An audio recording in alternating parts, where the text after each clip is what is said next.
তাহলে আমাজনের গভীরে একটা ডুব দিতে তৈরি তো?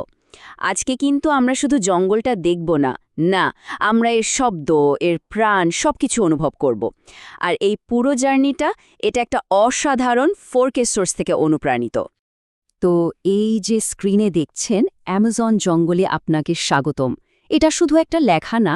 একবার ভাবুন তো, আমরা সবাই যেন ঠিক এই মুহূর্তে ওই ঘন জঙ্গলের মুখে দাঁড়িয়ে আছি, আর সামনে একটা পুরো নতুন জগৎ যেটা আমরা একসাথে আবিষ্কার করব। তো চলুন শুরু করা যাক। আমাদের এই সফরের প্রথম ধাপটা হলো আমাজনের সেই বিশাল শ্বাসরুদ্ধকর জগৎটা দেখা। মানে এর যে অসাধারণ ল্যান্ডস্কেপ আর যে গভীর একটা অভিজ্ঞতা হয় সেখানে গেলে, সেটাই দেখব। এখানে ব্যাপারটা শুধু কিছু তথ্য জানা নয়, বুঝলেন? এটা আসলে একটা আমন্ত্রণ আমাদের এই প্রতিদিনের চেনা জগৎ থেকে বেরিয়ে প্রকৃতির ওই আসল বিশুদ্ধ রূপটাকে অনুভব করার একটা সুযোগ। আচ্ছা, এই যে এত সুন্দর বিশাল জায়গা, এখানে থাকে কারা? চলুন না এবার দেখা করা যাক রেইন ফরেস্টের আসল বাসিন্দাদের সাথে, যারা পুরো জঙ্গলটাকে তাদের ঘরবাড়ি বলে জানে। এই দেখুন আমাজনের কিছু সবচেয়ে পরিচিত মুখ, মানে স্তন্যপায়ী প্রাণী। আর সবচেয়ে দারুণ ব্যাপার হলো ওদের একদম নিজেদের পরিবেশে দেখতে পাচ্ছি আমরা। একদিকে যেমন ওই শক্তিশালী জাগুয়ার, আবার অন্যদিকে একদম ধীর গতির স্লথ। কি অদ্ভুত, তাই না?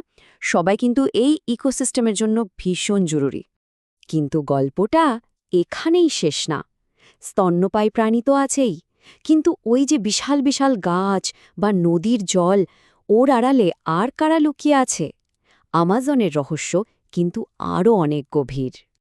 আর এখানেই আমাজনের আসল জাদুটা বোঝা যায়। এর যে জীববৈচিত্র্য, তা এক কথায় অবিশ্বাস্য। একদিকে দেখুন এই সব রঙিন অদ্ভুত সুন্দর পাখি, আবার অন্যদিকে রয়েছে বোয়া কনস্ট্রিক্টরের মতো শক্তিশালী সরীসৃপ। ভাবা যায়? সবকিছু মিলিয়েই কিন্তু এই জঙ্গলটা সম্পূর্ণ। এতক্ষণ তো আমরা অনেক কিছু দেখলাম, কিন্তু আমাজনের সৌন্দর্য শুধু চোখে দেখা নয়, এটা শোনারও।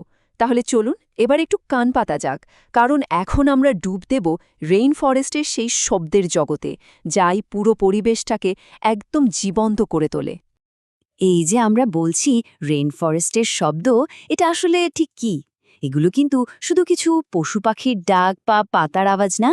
এগুলো হলো এমন একটা শব্দ যা আমাদের মনকে শান্ত করে দেয়, আমাদের প্রতিদিনের স্ট্রেস, টেনশন সবকিছু থেকে কিছুক্ষণের জন্য মুক্তি দেয়। ব্যাপারটা একটু তুলনা করলেই বোঝা যায়।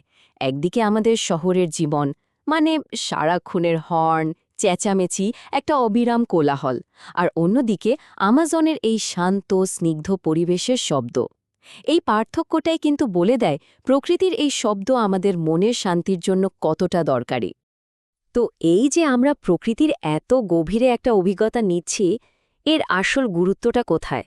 মানে মানুষ কেন এরকম একটা ভার্চুয়াল যাত্রার মাধ্যমে প্রকৃতির কাছাকাছি আসতে চায়? আসলে এই অভিজ্ঞতাটা কিন্তু সবার জন্য। যারা প্রকৃতি ভালোবাসেন তাদের জন্য তো বটেই, আবার যারা বন্যপ্রাণী দেখতে ভালোবাসেন বা যারা শুধু একটু শান্ত মিউজিক শুনতে চান, এমনকি যারা মেডিটেশন করে মনে শান্তি খোঁজেন, সবার জন্য এখানে কিছু না কিছু আছে। তো এই যে অসাধারণ একটা জার্নি আমরা করলাম, এর শেষে এসে একটা প্রশ্ন কিন্তু মাথায় ঘুরছে। আচ্ছা, প্রকৃতির এই যে অপার শান্তি, এটাকে কি আমরা আমাদের প্রতিদিনের জীবনও একটুখানি অনুভব করতে পারি? কিভাবে? এই উত্তরটা বোধহয় আমাদের সবাইকেই একটু খুঁজে দেখতে হবে।